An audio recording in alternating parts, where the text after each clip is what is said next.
Dig- Distinguished delegates, ladies and gentlemen, please take your seats.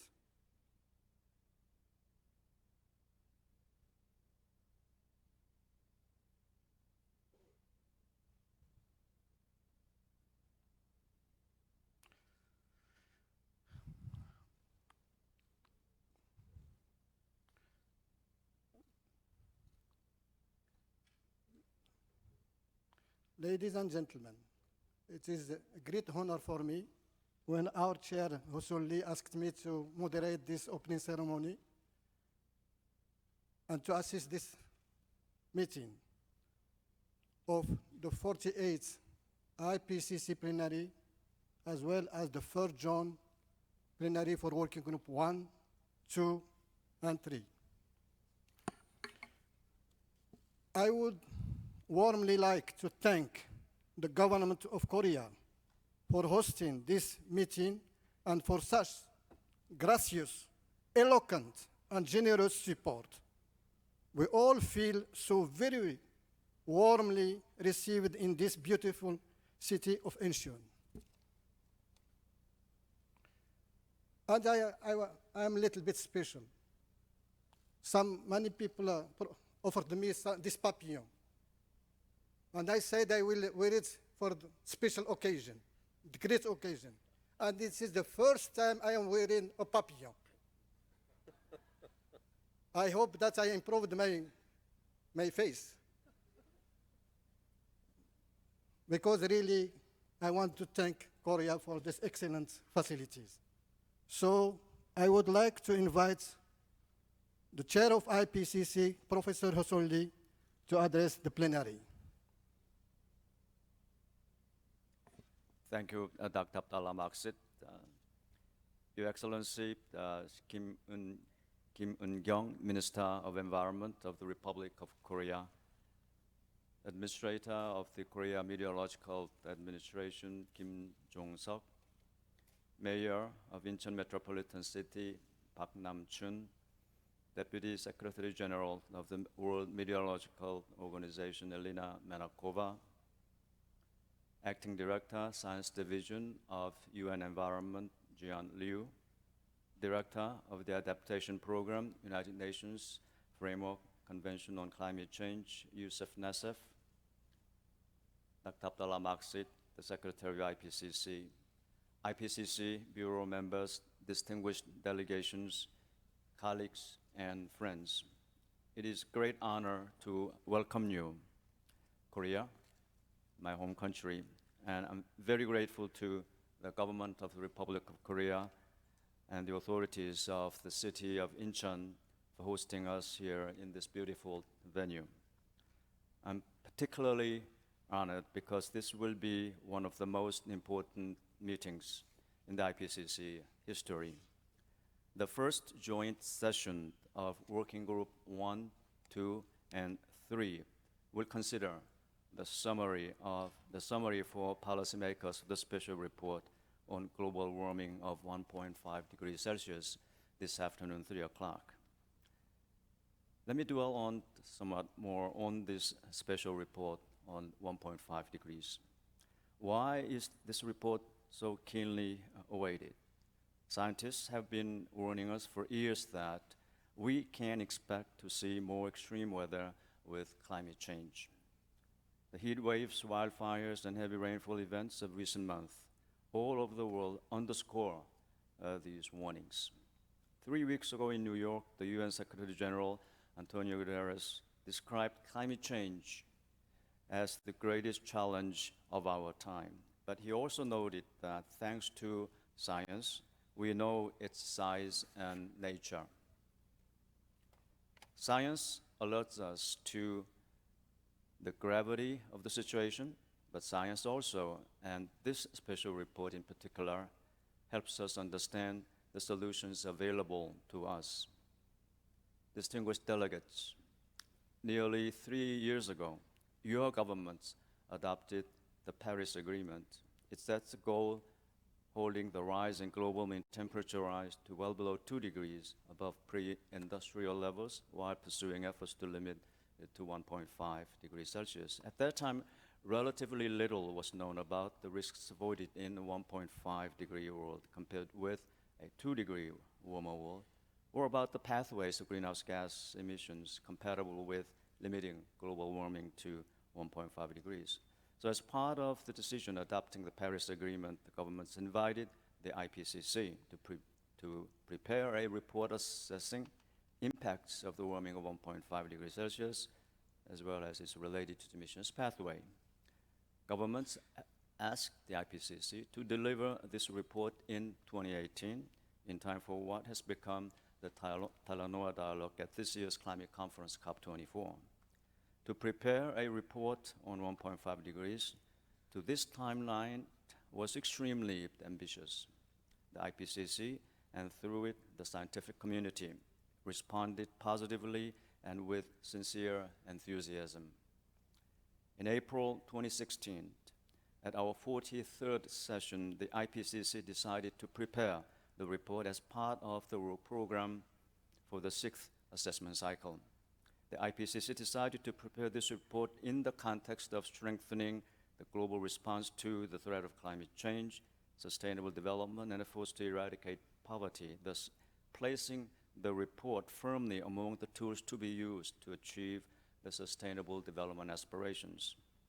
IPCC held a scoping meeting in August of that year, and it approved the outline at the 44th session in October. In February last year, the IPCC was able to announce the author team of the report. 91 scientists and review editors were selected from 40 countries. And less than 20 months later, now you have the report for your consideration. Let me give you some statistics to illustrate the scale of work that has been achieved in this time. The final draft of the report contains over 6,000 cited references. The expert review of the first order draft that was conducted from July to September last year attracted almost 13,000 comments from some 500 experts in 61 countries. The government and expert review of the second order draft, which was done from January to February this year, attracted over 25,000 comments from 570 experts and officials in 71 countries. Governments provided close to 4,000 comments on the final government draft. So in all, we have received 42,000 comments on the draft of this report. As you know very well, let me remind you that under the IPCC procedures, the authors must address each comment received in the review process. Review is an essential part of the IPCC process, and we are very grateful to the hundreds of experts who have contributed to our work in this way. We thank 133 contributing authors as well who have added their expertise. And special thanks to IPCC National Focal Points, who played a key role in the nomination of authors and the review process. I would also like to express my profound respect and gratitude to the co-chairs, authors, review editors, and the technical support units for accomplishing these Herculean tasks. This achievement goes beyond numbers. This special report is unique in the IPCC history, as it has been prepared under the joint scientific leadership of the 3 IPCC working groups. Each chapter is a genuine piece of cross-disciplinary work, bridging together all the scientific expertise of the IPCC. That is why the line-by-line consideration of the summary for policymakers will be conducted by first joint working group session 1 to 3. In the same way, the summary for policymakers that will be considered in detail this week integrates the most important findings of the chapters in each section. Distinguished delegates, the scientific community has responded to the invitation of policymakers and presented you with a robust, timely report on the impacts of global warming of 1.5 degrees and related greenhouse gas emissions pathways. The task is now yours. You will consider the draft summary for policymakers line by line to ensure that it is consistent with the detailed assessments of scientific, technical, and social-economic information provided by the underlying detailed chapters. We will work together in a constructive, collaborative spirit to produce a strong, robust, and clear summary for policymakers that responds to the invitation of governments 3 years ago while upholding scientific integrity of the IPCC. Lastly, I'd like to share the important developments with you that this IPCC 48th session, as well as the first joint session of Working Group 1, 2, 3, will be climate neutral. We have taken measures to reduce greenhouse gas emissions where possible, and we will be estimating and compensating the remaining ones. I'm also pleased to inform you that the financial position of the IPCC continues to improve.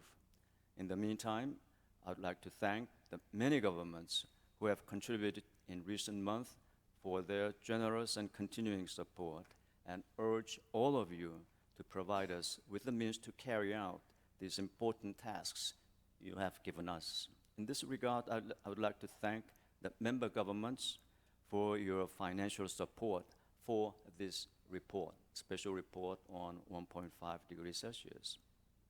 It is 1.2 million Swiss francs for various meetings required to prepare the report from the scoping to this final draft. I would also like to express my gratitude for the in-kind contributions of the countries that hosted the scoping meetings for this report and the 4 lead author meetings. They are Switzerland, Brazil, the United Kingdom, Sweden, and Botswana. Thank you for your trust in the IPCC. I'm also pleased to note that we have posted on the Papersmart system the Code of Conduct for IPCC meetings that was introduced at the first lead author meeting of the Working Group 1 a couple of months ago. It provides a valuable framework to ensure that all of us here have a respectful working environment. Let me finish by thanking the Government of Korea for its generous support for this meeting. I would also like to take the opportunity to thank our partners for their continued unwavering support. Our parent organizations, WMO and UN Environment, and UNFCCC. With these words, I'd like to wish you a very successful and collegial meeting. Thank you for your attention. And now I'd like to ask for your attention for a video message from His Excellency Moon Jae-in, President of the Republic of Korea. We are deeply grateful to His Excellency for honoring us with this support. Thank you very much.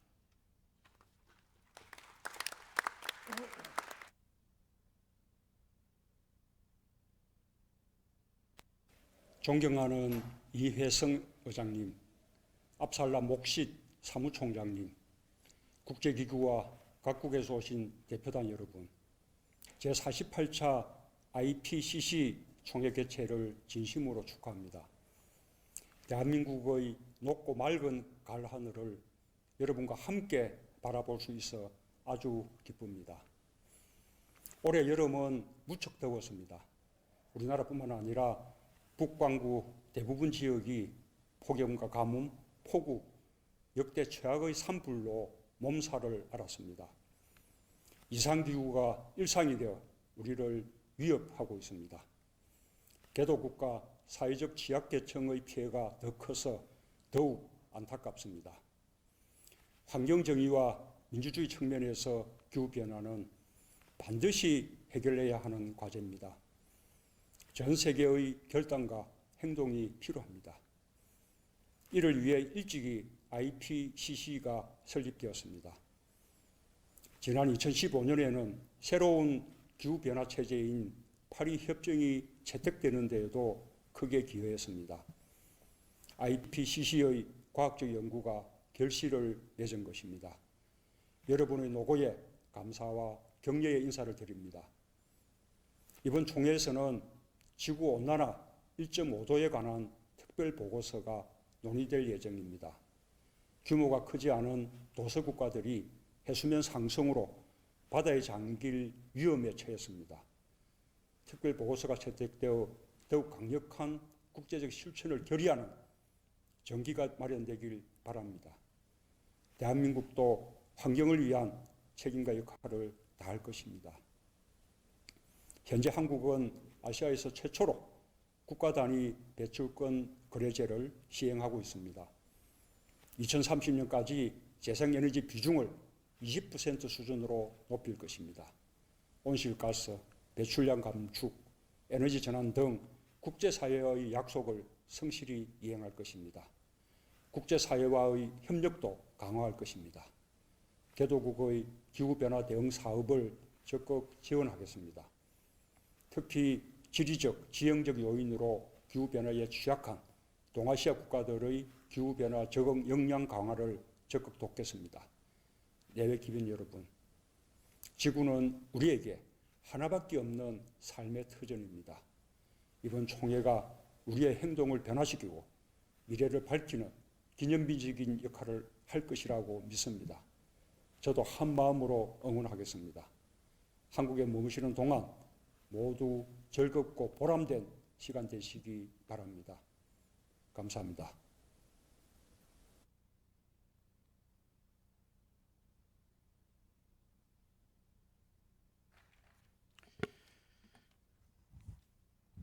I would like to thank His Excellency Moon Jae-in, President of the Republic of Korea, for those gracious words. We are deeply grateful to His Excellency for honoring us with this excellent support. Now I would like to welcome Professor Elena Manankova, Deputy Secretary General of the World Meteorological Organization, one of the parent of IPCC with the United Nations Environment Program. They are our parents, and IPCC is a child, a 30-year-old child. But we are 30 years, we are counting a lot on the support of our parents. So I will turn to Professor Manankova to address this opening ceremony. Thank you very much, Abdallah, and I consider myself as a mother of IPCC. And I'm extremely happy to be here again. And you see, I'm quite loyal to the IPCC. I'm coming every time, and I will continue to. And today I'm not alone. I'm accompanied by the new chief scientist of the WMO and also director of research department, Professor Pavel Kabat.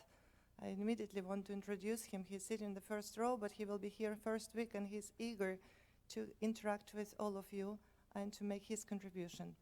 So now going to my formal part, I would recognize Her Excellency Ms. Kim, Minister of Environment, Republic of Korea. Also, of course, our distinguished chair, Mr. Liu, who usually gives me the floor, and I always start with him. And then also, I'm happy to see here Mr. Kim, Administrator of Korea Meteorological Administration, and also Mr. Park, Mayor of Incheon Metropolitan City.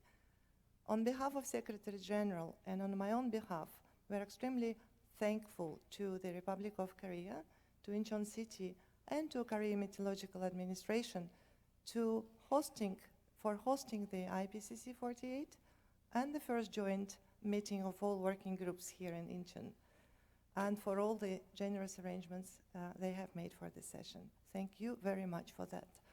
I would like to start by saying that Executive Council of WMO this June, first of all, of course, congratulated IPCC for 30th anniversary, but also it was very appreciative to the success that IPCC have made so far in stabilizing and improving its financial situation.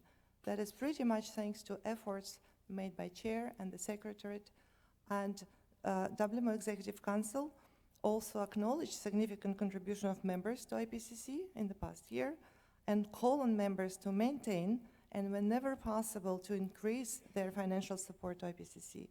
This is extremely important to ensure the adequate financial funding, financial resources for the panel to accomplish its challenging tasks ahead in the completion of the assessment report. WMO Executive Council also wants to foster members' support to research and provision of information and engagement in activities of IPCC, including its special reports.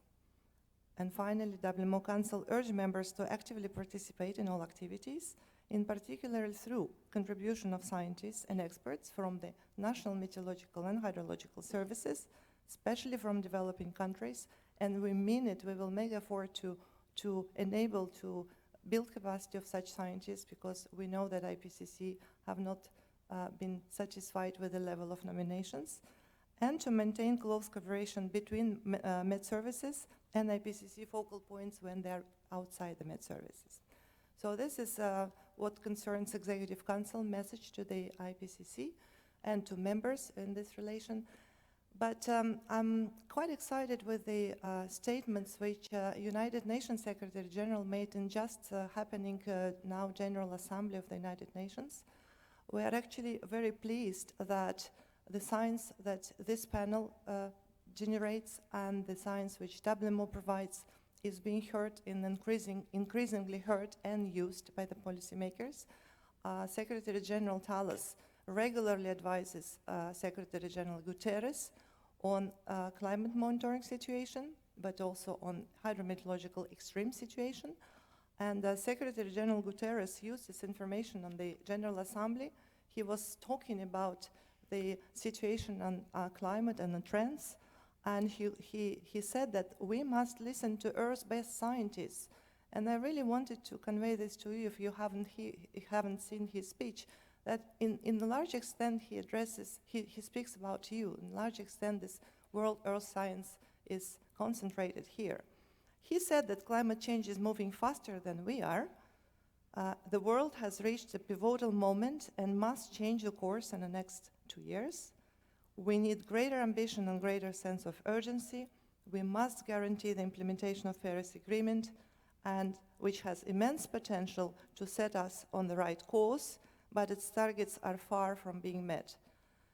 As far as WMO is concerned, we continue monitoring the extreme situation on the climate trends, and of course it's no surprise that the current year, 2008, is set to become one of the warmest on record. And in the past months of this year, we have all seen new records in many climate indicators, but most upsetting and we're most sorry for seeing so many new extreme events ranging from record heat in Northern Europe, and Switzerland was in the middle of this heat wave. We can say we have felt it in our own skin, but also to devastating flooding in Japan, India, and South Asia, and many others. So as far as WMO is concerned, we really need to be much more helpful to our members in assisting with the climate resilient development, and to be much more integrated in the approach we are taking to provision of climate services for high-level policy processes and for members.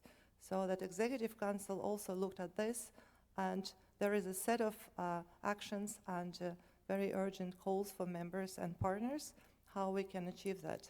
We really, really need to be very fast to help members because all of these events are having significant impacts, and advanced prediction and advanced alerts and warnings would help save many lives and avoid considerable economic losses.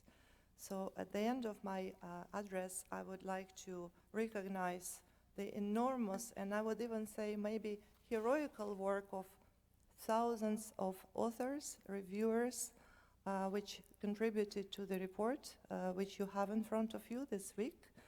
And I need to especially thank the co-chairs of 3 working groups, Dr. Valérie Masson-Delmotte, Panama Ojai, Deborah Roberts, Hans Otto Portner, Jim Skia, and Pridari Shukla for leading this work. I'd like also to recognize all the thousands of experts who made their contribution, and also to researchers, international research teams who took special effort to generate new scientific knowledge to underpin this report. I wish you all success for this session, and I look forward to the completion of this and also forthcoming reports. Thank you very much.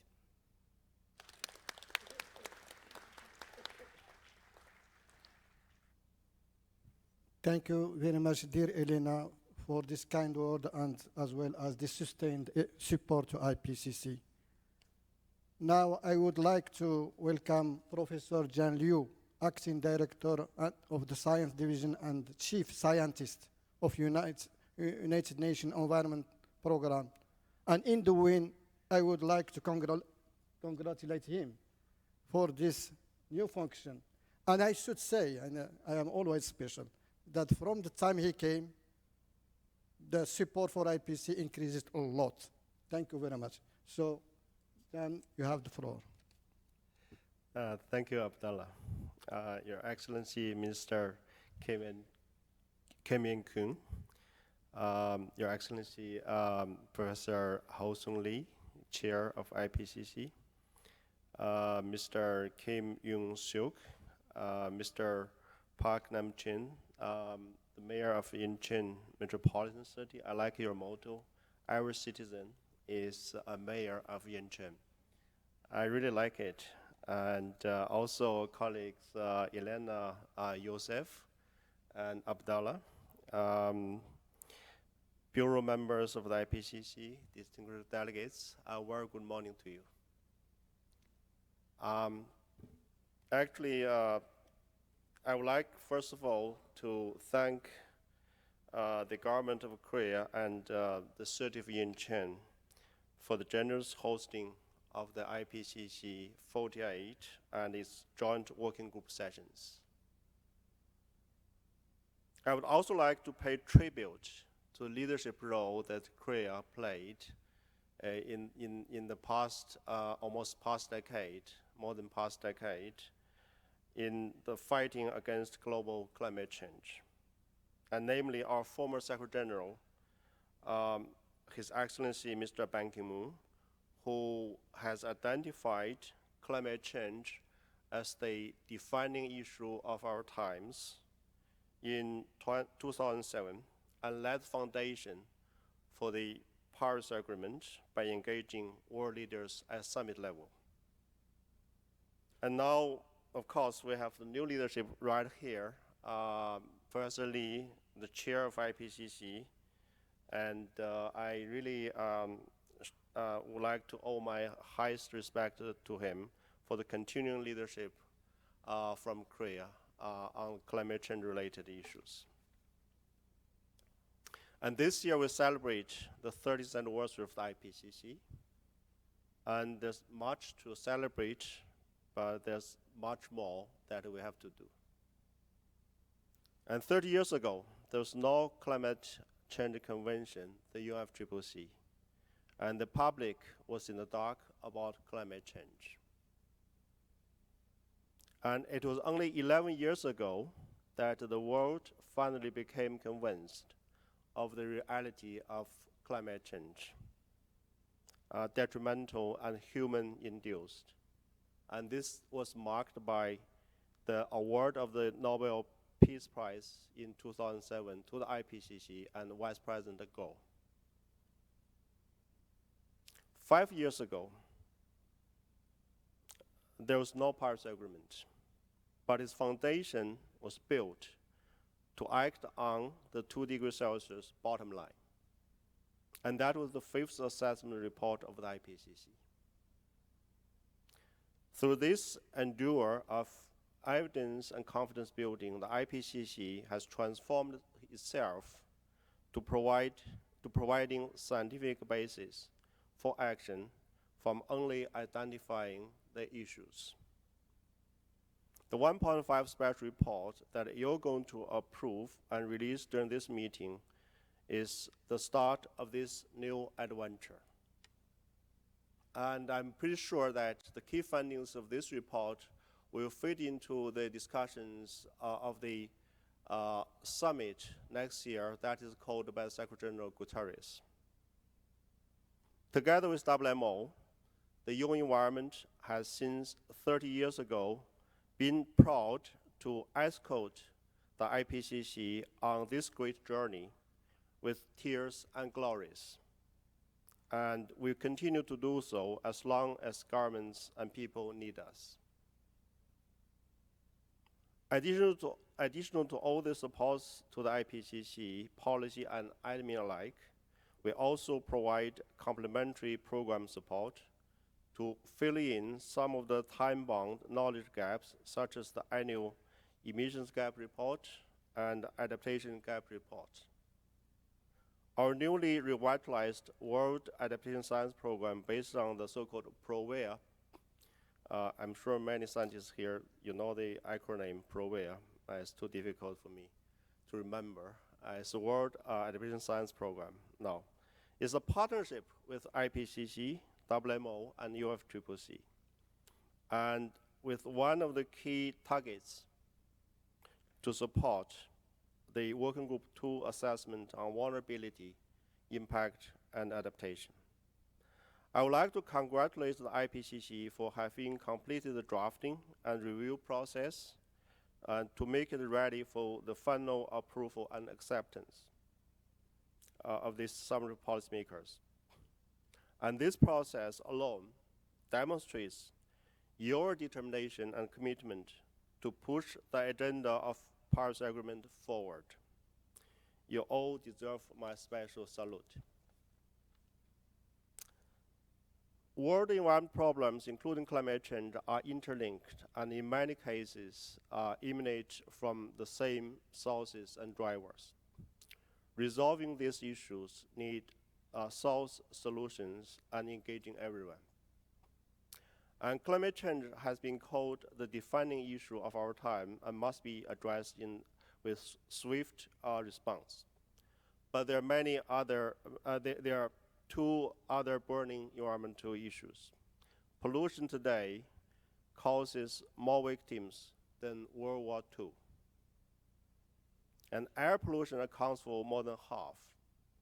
Actually, 92% of the world population suffer air pollution. And economic loss each year from air pollution is equivalent to the GDP of Japan. So climate warming and air pollution are the twins with multifaceted interlinkages. It could also provide the opportunity to achieve co-benefits through initiatives such as clean air and climate correlation. And biodiversity is decreasing at an alarming rate, with more than 10,000 species disappearing each year. You don't see them from Incheon. But biodiversity could help both mitigating and adapting to climate change. And this is another key dimension of co-benefits in combating climate change, such as the REDD+ and ecosystem-based adaptation. So in discussing the 1.5 report, there's much to worry about, but much more options in our hands to act upon. So let's work together. So I wish the IPCC 48 and its joint working group sessions a great success. And once again, I would like to thank the thousands of authors who are not able to be here but contributed to this process. With my special appreciation. Thank you so very much.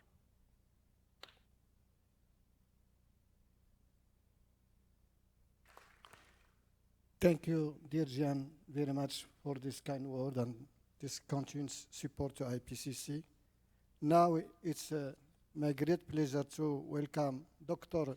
Yusuf Nassef, Director of Adaptation Department of UNFCCC.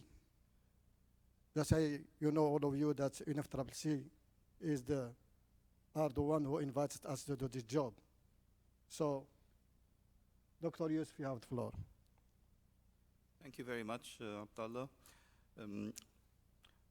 Your Excellency, Ms. Kim Incheon, Minister of Environment, Mr. Ho Sung-lee, Chair of the IPCC, Mr. Kim Jong-sok, Administrator of the Korea Meteorological Administration, Mr. Park Nam-chun, Mayor of Incheon Metropolitan City, my dear fellow UN representatives, Ms. Elena Manenkova, Mr. Jan Lu, and Mr. Abdallah Mokset. At the outset, I would like to join others in thanking the IPCC and the government of the Republic of Korea for welcoming us here in Incheon. I'm very happy to be here in beautiful Songdo and at Songdo Convencia, which is also where we will be partnering with the Korea Environment Institute in holding a week-long adaptation forum in April 2019, which is also a testament to the Republic of Korea's leadership role in progressing the global discourse on climate change. In this era of implementation of the Paris Agreement, there has never been a more urgent need for science to inform climate action. With the special report on global warming of 1.5 degrees Celsius, the IPCC has responded to this need. And as the chair mentioned, has responded with a very ambitious timeline. For the UNFCCC process, this is a particularly special report, given its seminal importance to the evolution of ambition in the climate change negotiations. The special report will feed directly into the Talanoa dialogue, and its scientific findings will be disseminated through the Substa IPCC special event at COP24 in Katowice. What better occasion to do so than in the year of the 30th anniversary of the IPCC? We are sure that the special report will leave an indelible mark on our process, as past products of the IPCC have done. The governments of the world are eagerly awaiting the findings you will present in the report so they can undertake informed deliberations in Katowice during the Talanoa dialogue and beyond through the global stocktake, which itself will also be informed by the outcomes of the sixth assessment report, which is to be completed in 2022.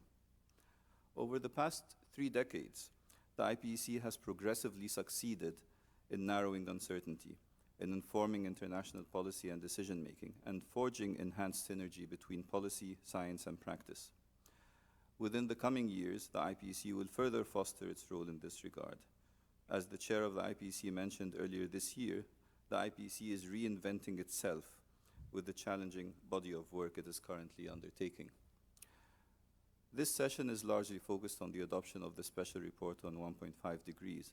But that said, I also look forward to hearing progress reports about the IPCC's work on the other special reports, the methodology report and AR6, as well as topics like funding and how the IPCC will organize its work in light of the second global stocktake in 2028.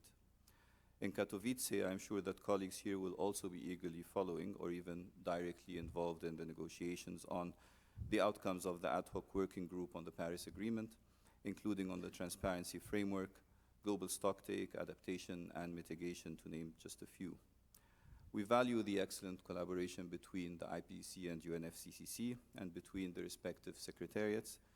In this auspicious year, we celebrate 30 years of sound science, assessed by the IPCC, which has driven global action on climate change. Throughout the years, every milestone in the UN climate change process has been directly and powerfully informed by IPCC reports. The climate change negotiating process is critical to guiding national and global action on climate change, and at the same time, the progress we have made together in the past 30 years has encouraged many more climate actors to engage. The science produced by the IPCC is relevant to UNFCCC parties, but also to the world as a whole, including business, local governments, civil society organizations, and individual citizens. Looking back on 2018 thus far, we can see that collaboration has been very effective. We would like to thank the IPCC for the input into the Talanoa dialogue that it has already provided. Working Group 3 co-chair Jim Ski participated in the dialogue in May where he emphasized the unambiguous evidence of climate change impacts and discussed the fact that the special report on 1.5 degrees deals with the social aspects of mitigation for the first time and opportunities that exist, such as the falling costs of solar and wind energy. The SubStat chair also hosted an informal meeting with the science community on the sidelines of the subsidiary body session in May, in which input from the IPCC, WMO, and UN Environment was much welcomed. This year also marks another anniversary under the UNFCCC process, which is a decade of research dialogues with valued IPCC participation and support. The 10th research dialogue was held on the 3rd of May this year in conjunction with SubStat 48. The goal of the dialogue was to hold a discussion at the science policy interface in support of action under the Paris Agreement by focusing on science for understanding and science for action. To conclude, the IPCC has consistently worked to fulfill the scientific needs of the UNFCCC. We are committed to working with you in communicating the science to the policymakers to shed light on both the challenge we face and the solutions. As you all know, this is a critical point in history. The window of opportunity is rapidly shrinking, and we must all work together to turn things around. Thank you very much.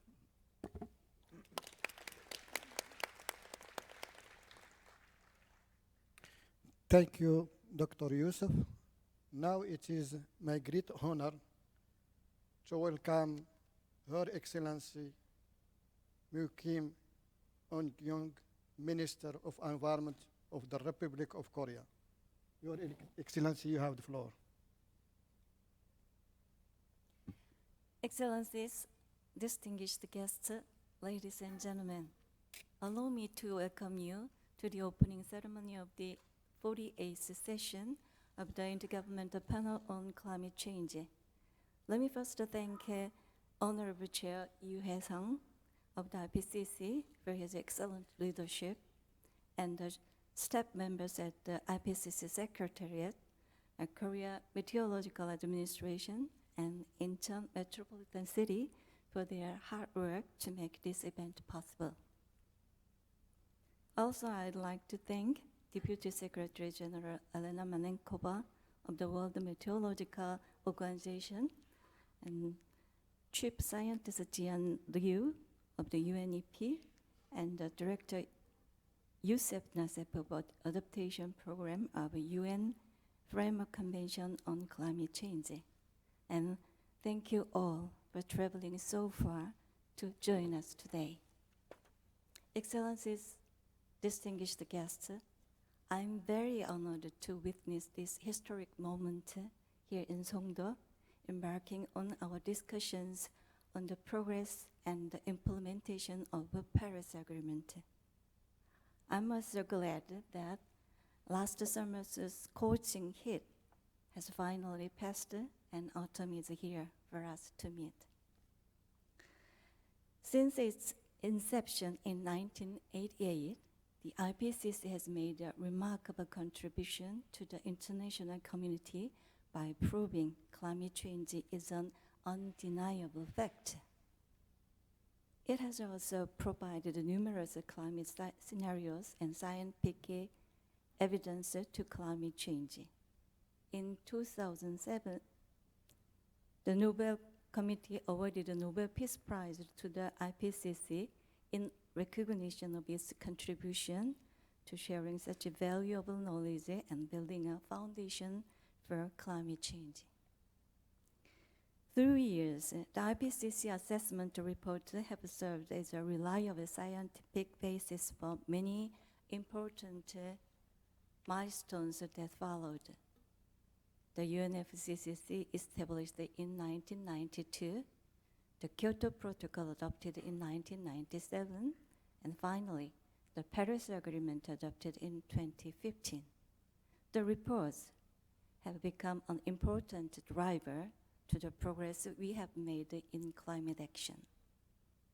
I have no doubt, therefore, the special report on global warming of 1.5 degrees Celsius to be addressed in this session will be a stepping stone for us to achieve the long-term goal of the Paris Agreement.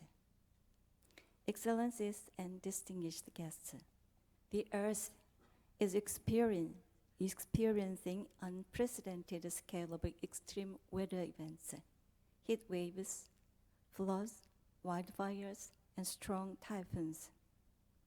It is a clear warning and message that we should act now to move into a low-carbon future as pledged in the Paris Agreement. Recognizing such urgency, the Korean government is faithfully fulfilling the Paris Agreement to set itself onto a sustainable, low-carbon path. First, the Korean government is doing its best to achieve its target of reducing greenhouse gas emission by 37% from the PAU level by 2030. Last July, we improved our existing national roadmap in a way that significantly increases our domestic reduction target. Our main focus is to reduce greenhouse gas emission and fine dust level. To do so, we will decrease dependence on fossil fuel while increasing renewable energy share by 4 times up to 20% by 2030. We will also transform the current energy-intensive industry structure into a highly energy-efficient one that emits less carbon. Second, we are encouraging businesses to act too. As of now, 2/3 of the total greenhouse gases in Korea are emitted by major businesses.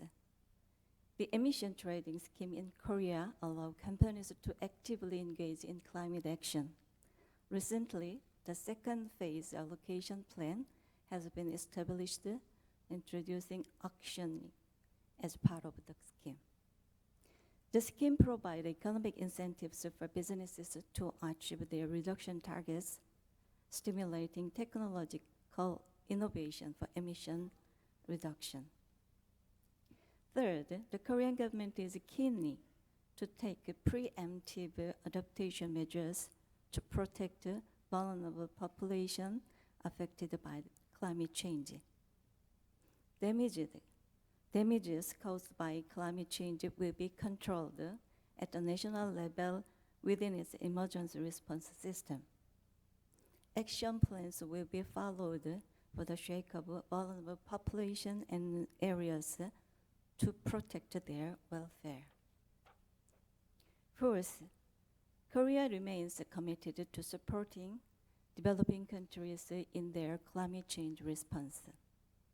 Indeed, Korea has founded a Global Green Growth Institution and hosted a Green Climate Fund, showing its dedication to the global support for developing countries' sustainable development and climate action.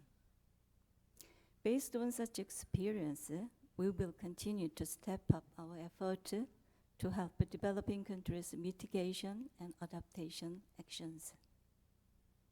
Excellencies, distinguished guests, the special report to be adopted at this session is the first official report that looks into the impact of global warming of 1.5 degrees and greenhouse gas emission pathway.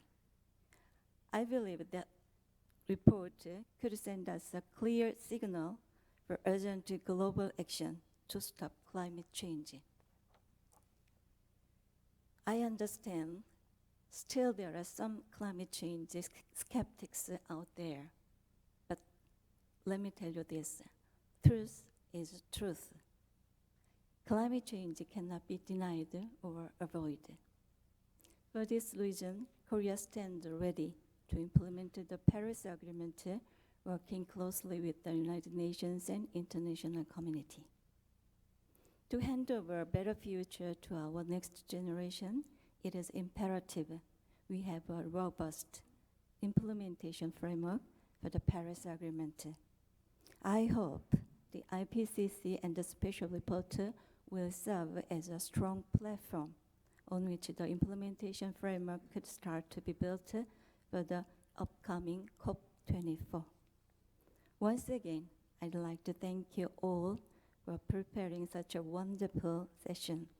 Finally, let me thank the government and the researchers of 195 member states for your participation in preparing this special report.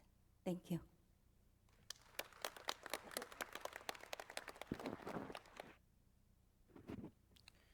Thank you very much, Your Excellency, Mrs. Minister.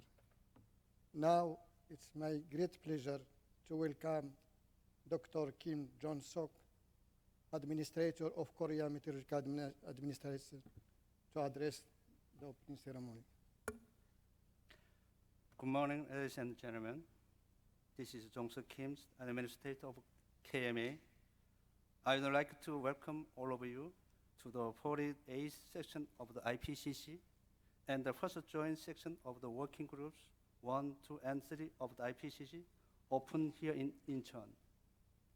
Especially the host of this meeting, Chair of the IPCC, Hae-seung-lee, WMO Deputy Secretary General Elena Manenkova, Director of Science Division of the UNEP, Jian Liu, Director of Adaptation Program at the UNFCCC, Youssef Nassef, Secretary of the IPCC, Abdullah Mukshi, Minister of Environment of the Republic of Korea, Eun Kim, Mayor and Incheon Metropolitan City, Nam Chun-bak, and the distinguished delegate, honorable representatives from international organizations, ladies and gentlemen, welcome all of you again. As you know, until yesterday before you came, I was worried about the effect of the Typhoon Jami moving the northward. Fortunately, this fine weather started in section. While you are staying in Incheon, I hope that you are able to experience and enjoy the beautiful autumn weather of the Republic of Korea. Today is the second time for Korea to host the IPCC session after in Busan 2010. 8 years later, after 13 second session and marking the 30th anniversary of the IPCC. I am greatly privileged to host this event and welcome all of you once again here in Korea. Just like many countries around the world this year, Korea also experienced the hottest summer since the record beginning in 1973. We had the highest number of heat wave days of the 31.4 days.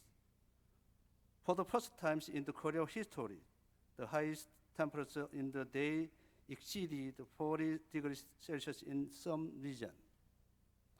As well, the number of days the tropical night which level to the lowest temperature of the days staying above 25 degrees Celsius reached the highest record of more than 17 days, making it difficult for a lot of people to fall asleep. Climate change is indeed happening right in front of us. It's arresting not the future generation, but all of us right now. In response to climate change, a close collaboration between government and the private sector is critical. Among others, international organization, international cooperation is all the more required.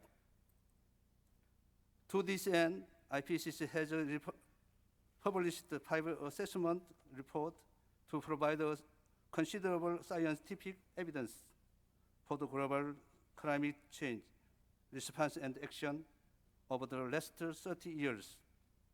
The latest, the People's Assessment Report published in 2014 serves as a foundation for drawing up the Paris Agreement, which is the basis of the new global framework for the tackling climate change. In 2015, 170 countries in the world agreed on the long-term temperature goals of 1.5 degrees Celsius of rise awareness, respond, and address climate change. And today in 2018, 195 member government of the IPCC gathered here to adopt a special report on the global warming of 1.5 degrees Celsius above pre-industrial levels and relative global greenhouse gases emission pathway. By adopting this special report, we will be able to develop policy and strategy allowing the world to overcoming climate change. As a focal point of IPCC, the Korean Meteorological Administration has continued to contributing to the IPCC assessment process. And as the 60th chair continued of IPCC, I will spare no effort to make more contribution. Again, I'd like to express my warm welcome to all of you to the General Assembly. I hope this event serves as a great opportunity for all of you to take the important steps toward post-2020 climate framework here in Korea. Thank you.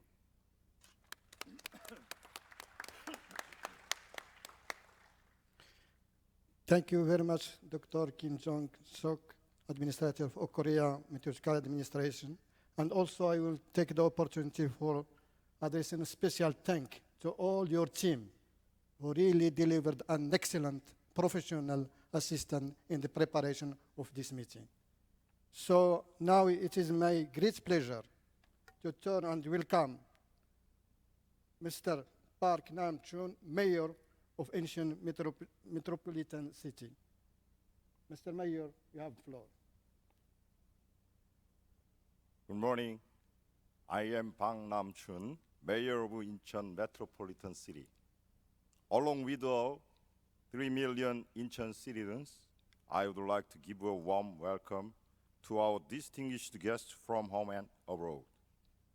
I would like to express my gratitude to Mr. Lee Hwae-sung, Chair of the IPCC, and his team for your excellent work in preparing for this event. I also thank Ms. Elena Manaenkova, Deputy Secretary General of the WMO, Mr. Jian Liu, Director of the UNEP's Science Division, Mr. Youssef Nassef, Director for Adaptation of the UNFCCC, Mr. Abdallah Mokshid, Secretary of the IPCC, and all other delegates from 195 countries who are visiting Incheon after such a long journey. Also, I would like to extend my sincere appreciation to Minister Kim Eun-kyung of the Ministry of Environment of Korea, Administrator Kim Jong-sok of the KMA, and many other guests for joining us this morning despite your busy schedule. Ladies and gentlemen, this summer, Korea suffered pains and damage caused by the record-breaking heat waves. Such as drastic climate change has posed a threat, reaching the level of disasters to all mankind as well as the whole world. Accordingly, voices calling for strong actions against global warming are becoming louder around the world. At this juncture, this 48th session of the IPCC carries greater significance than ever. I believe that in-depth deliberations and discussions here will bring about valuable outcomes, such as the adoption of the special report. Distinguished guests, Incheon has become a global hub addressing climate change issues. Inviting many international organizations, including the GCF, and supporting their activities. Fully accepting a strong duty and responsibility, Incheon, with all citizens, will continue to strive to make itself a city of low carbon and green climate that contributes to climate recovery. As you see, Incheon has the optimal conditions for international meetings and conferences that tackle the environmental issues such as climate change. In order to host many important climate-related conferences, such as the IPCC session, Incheon will continue to spare no effort and support. I wish your presence stay here in the eco-friendly city of Incheon. Thank you very much.